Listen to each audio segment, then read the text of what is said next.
دوسری ہجرت حبشہ. اب یہ بھی کسی اور علاقے میں جانے کی بجائے مسلمان اسی طرف جاتے ہیں. کیوں؟ ایک طرف ایران ہے، روم ہے، اور یمن ہے، اور بہت سی جگہ ہیں، لیکن حبشہ کو کیوں سلیکٹ کیا گیا؟ کیونکہ حکمران عدل پسند تھا. آج بھی آپ دیکھیں کہ بہت سی حکومتیں مسلمان نہیں بھی ہوتی، لیکن اس کے باوجود انسانوں کے حقوق یا انسانی ضروریات کا خیال یا بیسک ہیومن رائٹس کا بہت چرچا کرتی ہیں، یا اس میں سے کچھ حصہ اس پر عمل بھی کرتے ہیں. تو نبی صلی اللہ علیہ وسلم نے اس بنا پر نہیں کہ وہ مسلمان ہیں، اس بنا پر کہ ان کے ہاں عدل ہے، کہا کہ ادھر کو جاؤ. اس کے بعد مسلمانوں پر قریش کی سختیاں اور بڑھ گئیں، کیونکہ ایک طرف انہوں نے بے خودی میں مسلمانوں کے ساتھ جو سجدہ کر دیا تھا اس کا انہیں پچھتاوا تھا، اب وہ الزام بھی دھونا تھا، تو اور ری ایکشن ہوا. دوسری طرف مسلمانوں کے ساتھ نجاشی جو حسن سلوک کر رہا تھا اس کی بھی انہیں جلن تھی، یعنی ان کا بس نہیں چل رہا تھا. لہذا رسول اللہ صلی اللہ علیہ وسلم نے صحابہ کرام سے فرمایا کہ وہ دوبارہ حبشہ ہجرت کر جائیں، جو آئے ہوئے تھے وہ بھی چلے جائیں اور لوگ بھی چلے جائیں. چنانچہ اب کی بار 82 یا 83 82 یا 83 مرد اور 18 عورتوں نے ہجرت کی. اور ظاہر ہے کہ یہ ہجرت پہلی ہجرت سے زیادہ پرمشقت تھی، کیونکہ قریش جو کرنے تھے پہلے تو انہیں پتہ ہی نہیں تھا کہ اس طرح جا رہے ہیں، لیکن اب تو وہ ہوشیار تھے اور مسلمانوں کی نقل و حرکت پر نظر رکھے ہوئے تھے. لیکن مسلمان ان سے کہیں زیادہ چوکنے، باحکمت، صاحب استقامت ثابت ہوئے اور ان کی ساری پکڑ دھکڑ کے باوجود حبشہ کو نکلنے میں کامیاب ہو گئے. اب آپ سوچ رہے ہوں گے کہ آج کے دور میں تو جس کا جدھر دل چاہتا ہے چل پڑتا ہے، کوئی کسی ملک جا رہا ہے، کوئی کہیں جا رہا ہے، ایسی کیا بڑی مشکل تھی؟ پھر یاد رکھیے کہ عرب قبائلی معاشرہ تھا، وہاں پر قبیلے کے باہر زندگی کا تصور بھی نہیں تھا. کوئی شخص قبیلے سے الگ ہو کر جی نہیں سکتا تھا. قبیلے کے لوگوں کو قبیلے کے سردار اور قبیلے کی عام رائے کے خلاف کچھ کرنے کی اجازت نہیں تھی، حتیٰ کہ اپنا ملک چھوڑنے کی بھی.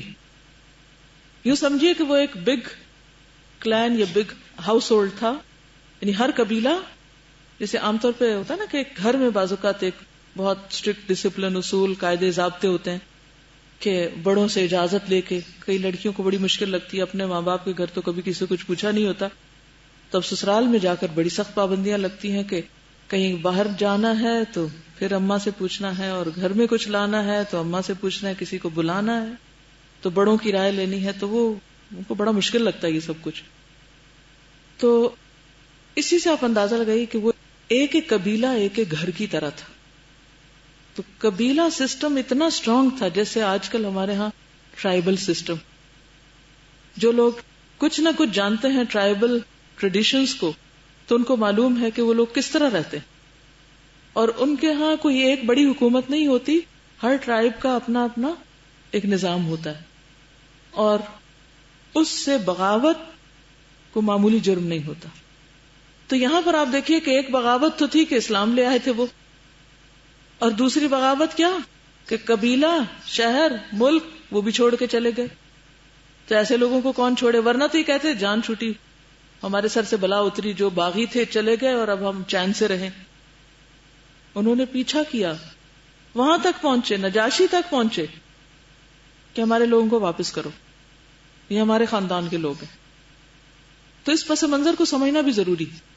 آج بھی آپ دیکھیں کہ پاکستان کے بعض حصوں میں بھی کچھ قبائلی لوگ رہتے ہیں، تو عموماً ان کے بارے میں بڑی بڑی مس انڈرسٹینڈنگز ہیں. کیوں؟ کیونکہ لوگ ان کے سسٹم کو نہیں سمجھتے، ان کے طرز زندگی کو نہیں سمجھتے. تو اس بنا پر بعض اوقات غلط فہمیاں ہوتی ہیں اور ایک دوسرے کے بارے میں الزام تراشی اور دوریاں. تو ہوا یہ کہ نبی صلی اللہ علیہ وسلم نے چونکہ اجازت دی اور وہ وہاں پر چلے گئے، تو قریش نے واپس لانے کی تدبیریں کی. مسلمانوں کی واپسی کے لیے قریش کا حربہ.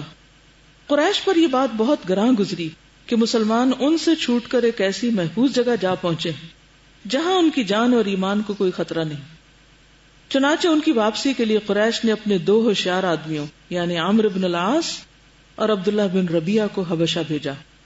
یہ دونوں اس وقت مشرک تھے لیکن قریش کے بڑے چوٹی کے لوگ تھے، بہت سوفسٹیکیٹڈ، ایلیٹ کلاس. عام طور پہ یہ بادشاہوں کے درباروں میں جاتے تھے. ان کو بادشاہوں سے بات کرنے کا ڈھنگ تھا. سفارتکاری کیا کرتے تھے اپنی قوموں کی طرف سے.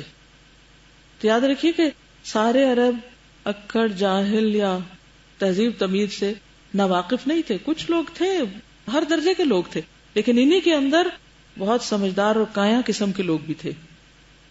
تو انہی میں سے ایک عمرو بن العاص تھے جنہوں نے بعد میں مصر فتح کیا تھا.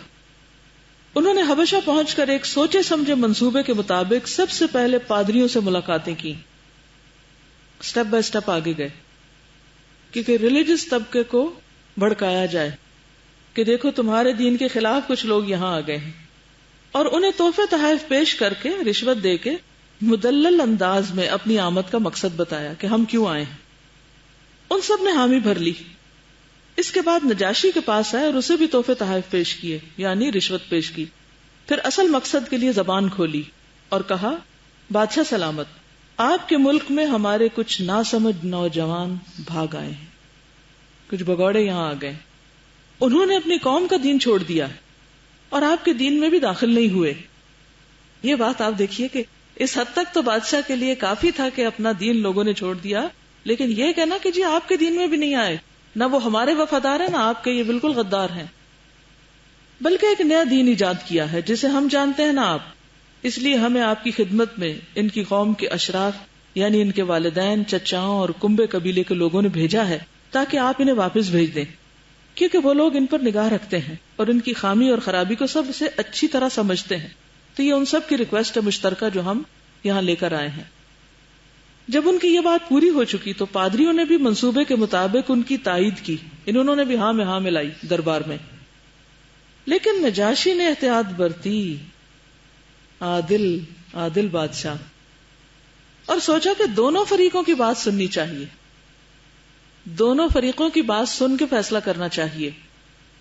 یہ ایک بہترین لیڈرشپ کوالٹی ہوتی ہے. عام طور پہ کیا ہوتا ہے کہ جب کوئی ایک بندہ شکایت لے کے پہنچ جاتا ہے نا کسی بڑے کے پاس، تو وہ اسی کے ہاں میں ہاں ملانے لگتے ہیں یا کرنے لگتے ہیں یا ہمدردی کرنے لگتے ہیں کہ تمہارے ساتھ تو بڑی زیادتی.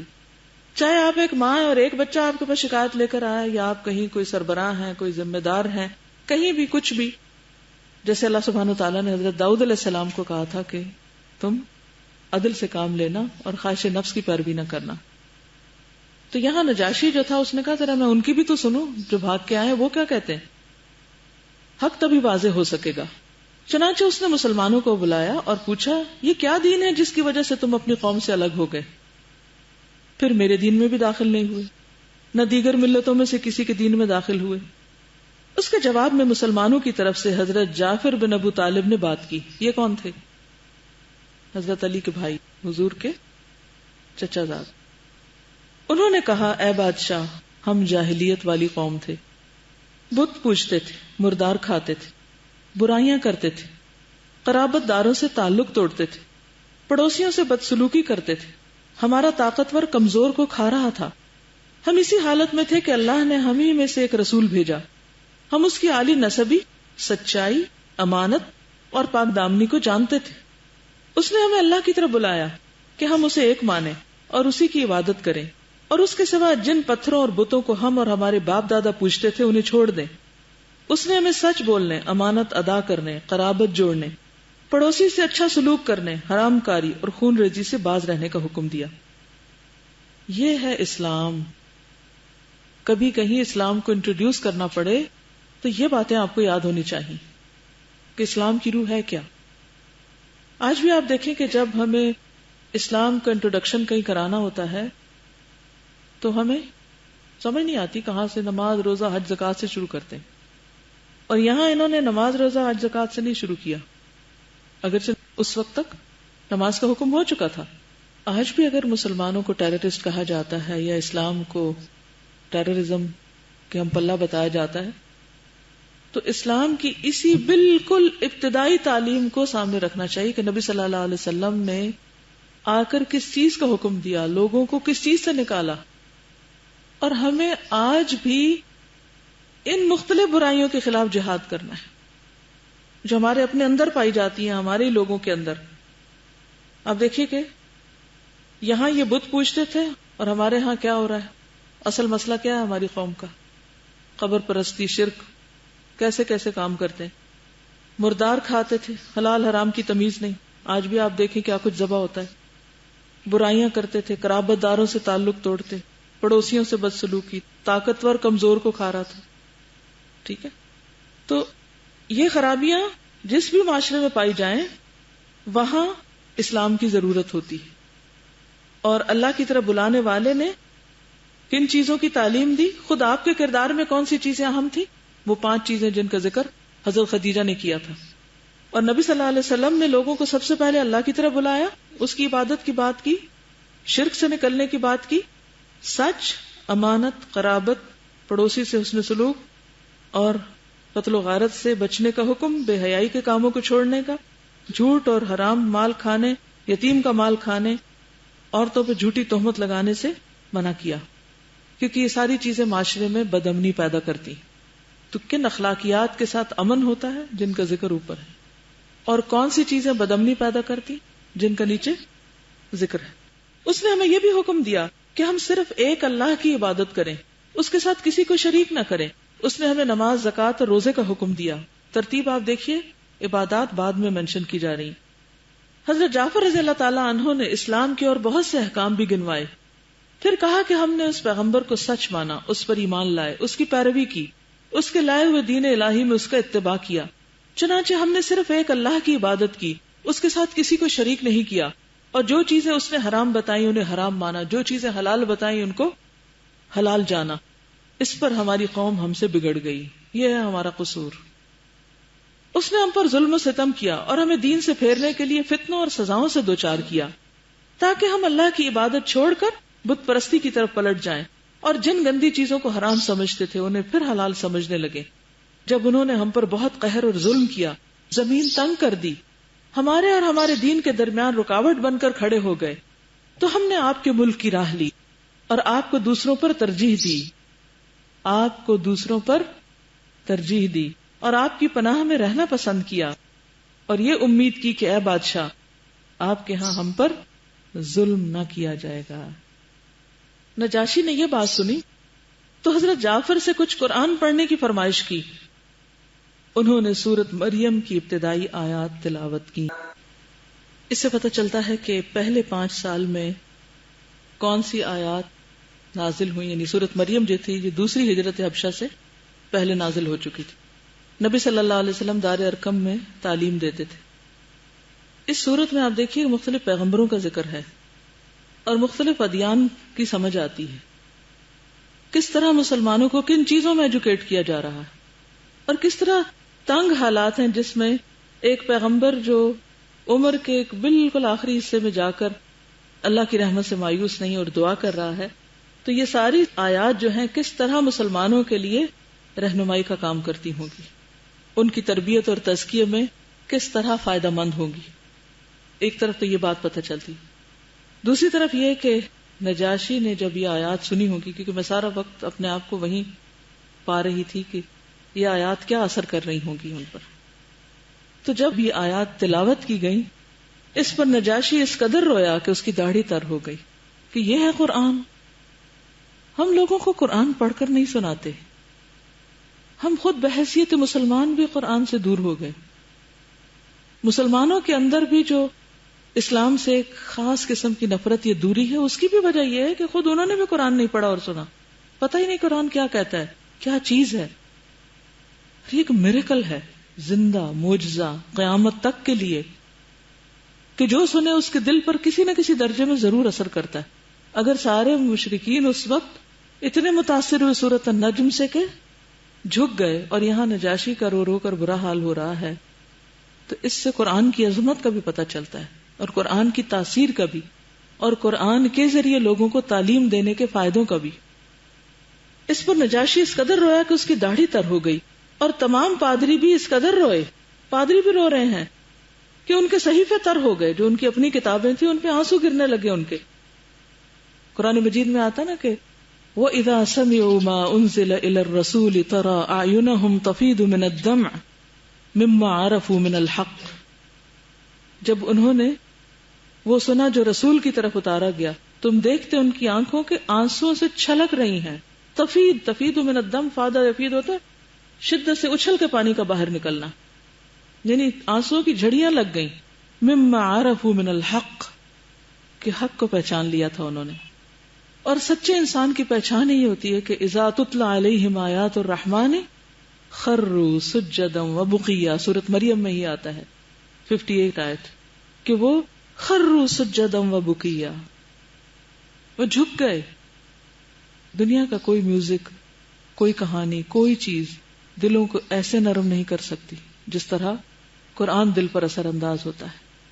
اور سچے ایمان والوں کی تو پہچان ہی یہی ہے کہ جب ان پر آیات پڑھی جاتی ہیں تو ان کا حال کیا ہوتا ہے. قرآن مجید میں آتا ہے نا کہ انما المؤمنون الذین اذا ذکر اللہ وجلت قلوبہم، ان کے دل کانپ اٹھتے ہیں. وجلت قلوبہم واذا تلیت علیہم آیاتہ زادتہم ایمانا، ان کا ایمان بڑھ جاتا ہے، ایمان میں اضافہ ہوتا ہے.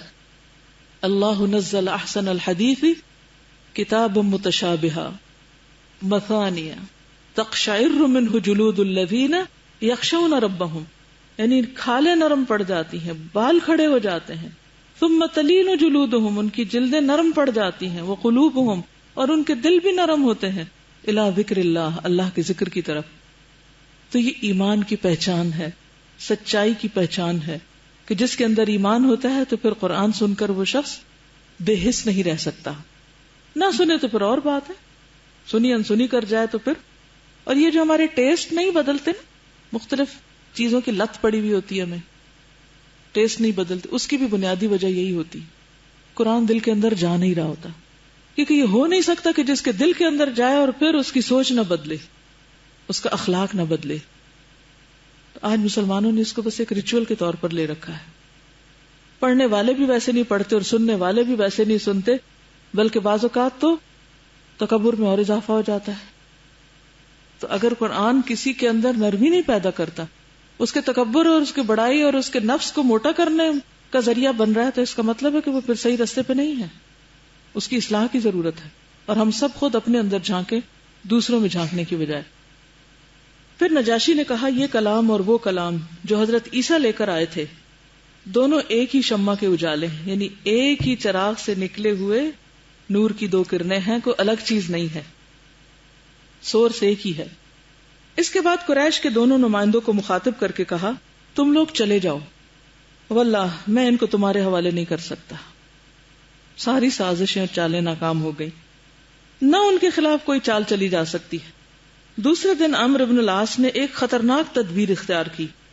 نجاشی سے کہا کہ یہ لوگ حضرت عیسیٰ کے بارے میں ایک بڑی خطرناک بات کہتے ہیں. پھر بھڑکایا.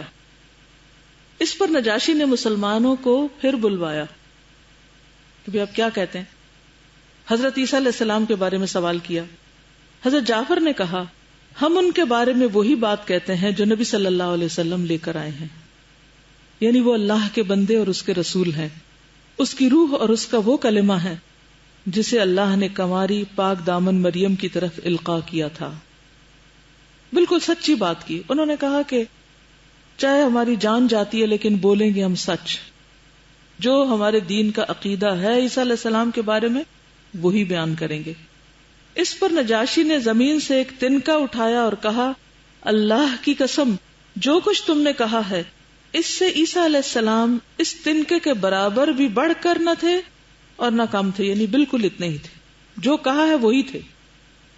جاؤ تم لوگ میری قلم رو میں امن و امان سے رہو.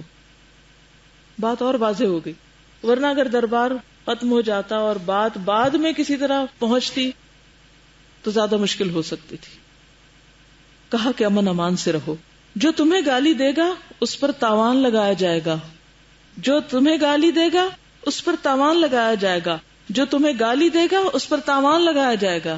یعنی تمہیں کوئی وربلی بھی ابیوز نہیں کر سکتا، تمہارے خلاف کوئی کچھ نہیں کہہ سکتا. مجھے سونے کا پہاڑ بھی ملے تب بھی گوارا نہیں کہ تم میں سے کسی کو ستاؤں. ایسی محبت اللہ نے ان کے دلوں میں ڈال دی. اس کے بعد حکم دیا کہ قریش کے نمائندوں کو ان کے تحفے تحائف واپس کر دیے جائیں. چنانچہ یہ دونوں صاحبان منہ لٹکائے مکہ لوٹے اور بتایا کہ مسلمانوں نے اچھے دیار میں اچھے ہمسائے کے ساتھ قیام کیا ہے، ان کو پناہ مل گئی، ان کو شیلٹر مل گیا.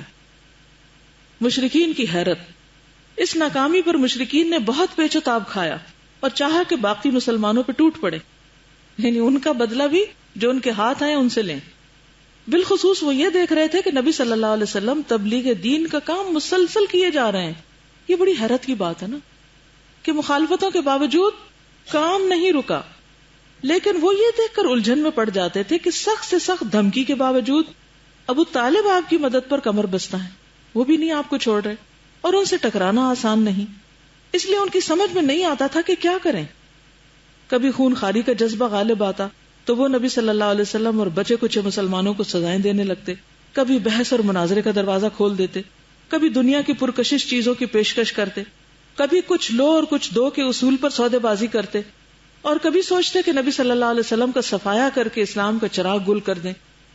مگر ان میں سے کوئی بات بن نہ سکی اور کسی طرح مراد پوری نہ ہو سکی، بلکہ ان ساری کوششوں کا نتیجہ ناکامی اور نامرادی کی شکل میں ظاہر ہوا. اگلی سطور میں ہر ایک کا مختصر سا خاکہ پیش کیا جا رہا ہے. سب سے پہلے تو تعذیب اور قتل کی کوشش. اس کو شروع کرنے سے پہلے آپ سے پوچھنا چاہوں گی کہ آپ کے ذہن میں یا آپ کی سوچ میں کیا باتیں آتی ہیں کہ اللہ تعالیٰ نے نبی صلی اللہ علیہ وسلم کو جو حبشہ کی طرف ہجرت کرنے کے لیے کہا تھا تو اس میں کیا حکمت پوشیدہ تھی؟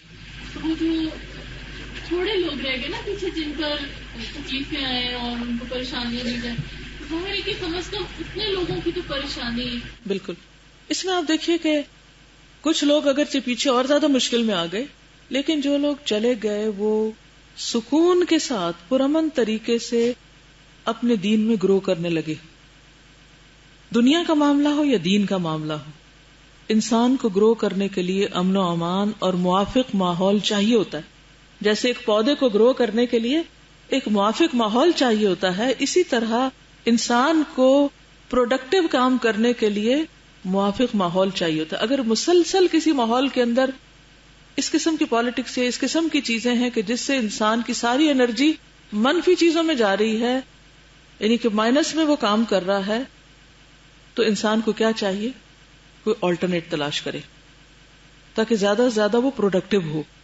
تو اس اعتبار سے بھی اللہ تعالیٰ نے مسلمانوں کو ایک امن کی جگہ دے دی تھی تاکہ اتنے لوگوں کا تو دین محفوظ ہو. اگر باقی کچھ پر وہ دست درازی کرتے بھی ہیں تو پورے کا پورا دین تو نہیں مٹ جائے گا، وہاں کام کا سلسلہ تو جاری رہے گا نا. آلٹرنیٹ پلان ہے یہ. عام طور پر آج کے مسلمانوں کی کیا نفسیات بن چکی؟ ٹکراؤ اور بس ختم کر لو اپنے آپ کو، سوئیسائڈ کر لو، اس سے شاید مسئلے حل ہو جائیں گے. اور اللہ تعالیٰ نے انسان کو بیان کی جو قوت دی ہے وہ کتنی امپورٹنٹ ہے کہ انہوں نے، یعنی اگر ہم تو بعض اوقات اگر اپنا کیس پریزنٹ کریں ہم تو پہلے رونا شروع کریں، وہ پہلے پٹ آف ہو جاتا ہے، یا پھر ایسی باتیں کرتے ہیں کہ جس سے بجائے ہے کہ ہماری سچائی سامنے آئے الٹا لگتا ہے پتہ نہیں انہیں میں کوئی گڑبڑ. بالکل. یعنی حق کا پیغام پہنچانے کے لیے پورے کانفیڈنس سے کام لینا چاہیے. اللہ نے انسان کو جو بیان کی قوت دی ہے یہ دوسرے کی سوچ، ذہن، نقطہ نظر سب کچھ تبدیل کر دیتی. اگر اس موقع پر حضرت جعفر اپنا مدعا بیان نہ کرتے اور کھل کے بیان نہ کرتے تو بعد میں جتنے بھی فائدے حاصل ہوئے امن و امان کے وہ حاصل نہیں ہو سکتے تھے. تو جہاں کہیں آپ کو اللہ تعالیٰ موقع دے اپنی قوت بیان سے حق بات کو بیان کرنے کا تو اسے ضائع نہ کریں. دین کی بات کو آگے پہنچانے کے لیے قلم کی قوت، زبان کی قوت، پیغام پہنچانے کی قوت یہ بہت ضروری ہے.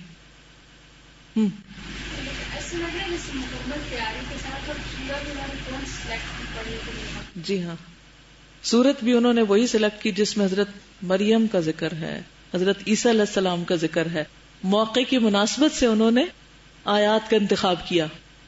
ہمارے یہاں بعض اوقات کوئی شادی کا موقع ہے وہاں جنت جہنم کی باتیں سنانے لگتے ہیں لوگ، یا کوئی فوتگی کا وقت ہے تو وہاں کوئی اور قصے لے کے بیٹھ جاتے ہیں حلال حرام کے. تو پیغام پہنچانے کے لیے حکمت سے کام لینا بہت ضروری ہے. اور حکمت کا مطلب ہی کیا ہے کہ کس موقع پر کون سی بات کرنی.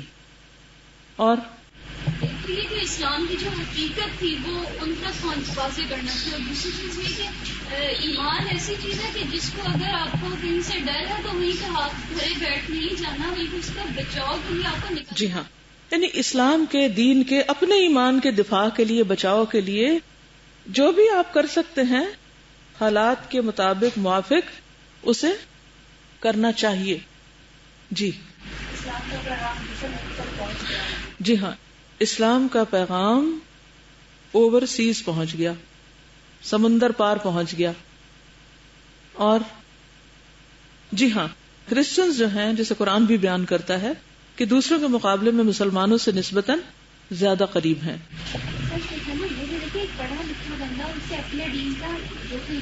جی، نجاشی جو تھا وہ عادل حکمران تھا اور اسکالرز کو اور پڑھے لکھے لوگوں کو اپنے آس پاس رکھتا، پادری اس کے پاس ہوتے اور خود سوچنے سمجھنے والا حکمران تھا. جی ہاں، مومنوں سے اللہ کے وعدے پورے ہوتے نظر آ رہے ہیں. اللہ تعالیٰ نے ان کو ایک انصاف کرنے والے بادشاہ کے پاس ٹھکانہ دیا.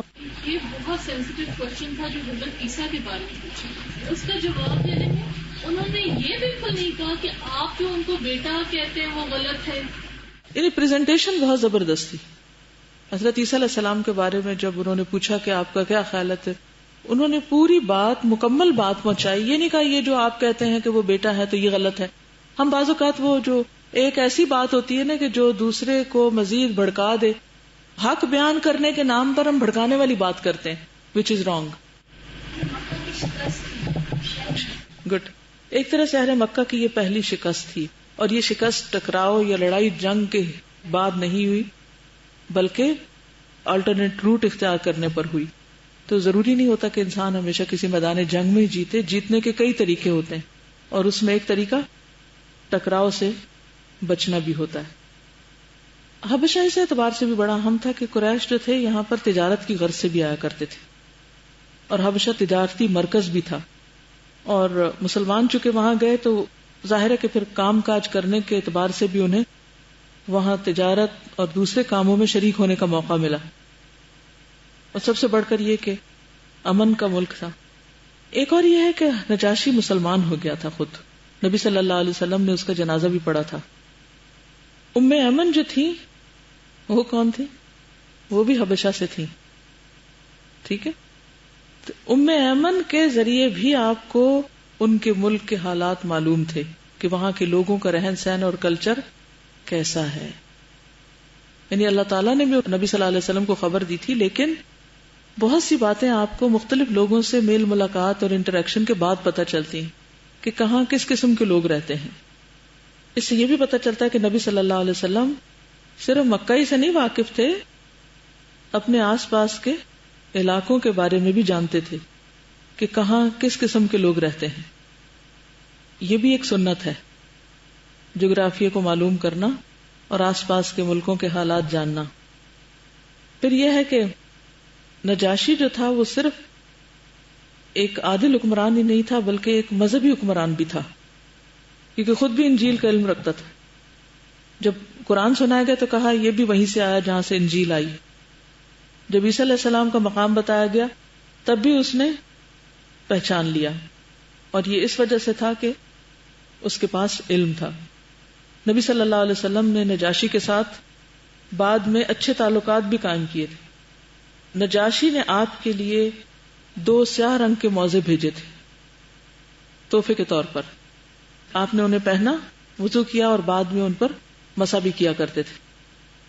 ایک دفعہ نجاشی نے سونے کی ایک انگوٹھی بھی بھیجی تھی جس پر ایک حبشی ہیرا لگا ہوا تھا، یعنی اس کے اوپر نگ لگا ہوا تھا، نگینا. تو آپ نے اس کو لکڑی کے ذریعے اٹھایا اور اپنی نواسی امامہ کو بلایا اور کہا کہ یہ زیور تم پہن لو. خود نہیں اٹھایا اور خود نہیں پہنا. پھر آپ کو معلوم ہے کہ حضرت ابو بکر بھی حبشہ کی طرف ہجرت کرنے جا رہے تھے، تو راستے میں ان کو ابن الدغنہ ملا، اس کا ذکر آگے آئے گا انشاءاللہ. تو بہرحال حبشہ کی طرف جو لوگ گئے ان کی بہت بڑی فضیلت ہے. انہوں نے ایک بار نہیں 2 بار ہجرت کی. آپ کو یاد ہے نا کہ ایک دفعہ حضرت حفصہ کے پاس حضرت اسماء بنت امیس آئی ہوئی تھی، وہ واقعہ یاد ہے کسی کو؟ تو حضرت عمر آ گئے، ان کی بیٹی تھی نا حضرت حفصہ، تو ان کے پاس آئے تو پوچھا کون آئی ہیں؟ تو کہا اسماء بنت امیس. کہا اچھا یہ حبشیہ ہیں، بحریہ ہیں. تو اس طرح انہیں تھوڑا سا ایک طرح سے چھیڑا تو بہت غصے میں آ گئی، ناراض ہو گئی. کہا کہ عمر تم نے غلط کہا ہے، اللہ کی قسم تم رسول اللہ صلی اللہ علیہ وسلم کے ساتھ تھے جو بھوکوں کو کھانا کھلاتے تھے اور جاہلوں کو نصیحت کرتے تھے، اور ہم ایسے علاقے میں تھے جو دور دراز حبشہ کا ملک تھا، اور وہاں ہم صرف اللہ اور رسول کی رضا کے لیے گئے تھے، اور تم ہم پہ باتیں بناتے ہو۔ اللہ کی قسم میں اس وقت تک کچھ کھاؤں گی نہیں، پیوں گی نہیں، جب تک تمہاری اس بات کو نبی صلی اللہ علیہ وسلم کے پاس ذکر نہ کروں کہ تم نے مجھے کیا کہا ہے۔ بہرحال انہوں نے حضور صلی اللہ علیہ وسلم سے اس کے بارے میں سوال کیا اور کہا کہ میں سچ سچ بتاؤں گی، نہ میں جھوٹ بولوں گی اور نہ ہی میں تم پر کوئی زیادتی کروں گی۔ جب نبی صلی اللہ علیہ وسلم تشریف لائے تو اسماء نے کہا کہ اے اللہ کے نبی، حضرت عمر نے اس طرح کہا ہے۔ تو رسول اللہ صلی اللہ علیہ وسلم نے فرمایا وہ تم سے زیادہ میرے حقدار نہیں، یعنی حضرت عمر تم سے زیادہ مجھ سے قریب نہیں، اس نے اور اس کے ساتھیوں نے ایک بار ہجرت کی ہے اور تمہارے اور کشتی والوں نے 2 بار ہجرت کی، یعنی جن کو بحریہ کہا جا رہا ہے 2 ہجرتیں کی ہیں۔ تو بہرحال وہ کہتے ہیں کہ جو لوگ بھی اس ہجرت میں شریک ہوئے تھے وہ لوگ اس بات پر بہت ناز کرتے تھے کہ ہم نے اللہ کی خاطر 2 ہجرتیں کی، یعنی ایک دفعہ حبشہ میں کی اور پھر دوسری دفعہ وہاں سے مدینہ کی طرف بھی گئے تھے۔ اور یہ بھی آپ کو معلوم ہے نا کہ نبی صلی اللہ علیہ وسلم جب خود مدینہ تشریف بھی لے گئے تو آپ نے حضرت جعفر کو کافی عرصے تک حبشہ میں ہی رہنے کا حکم دیا تھا، اور وہ فتح خیبر کے بعد وہاں پر تشریف لے گئے تھے، یعنی کافی لیٹ 7 ہجری میں۔ ہجرت کرنے والوں کی اپنی ایک فضیلت ہے، لیکن ہجرت حبشہ نبی صلی اللہ علیہ وسلم کی امت کی پہلی ہجرت ہے، اور اس پر بہت بڑی بڑی خوشخبریاں بھی دی گئیں۔ قرآن مجید میں وہ آیات آتی ہیں کہ جو شخص اللہ کے راستے میں ہجرت کرے گا اس کے لیے بہت بڑی یجد فی الارض مراغما کثیرا وسعا، ایک وسعت کی جگہ پائے گا اور دنیا کے بہت سے فائدے اس کو ملیں گے، اجر عظیم کی بشارت دی گئی۔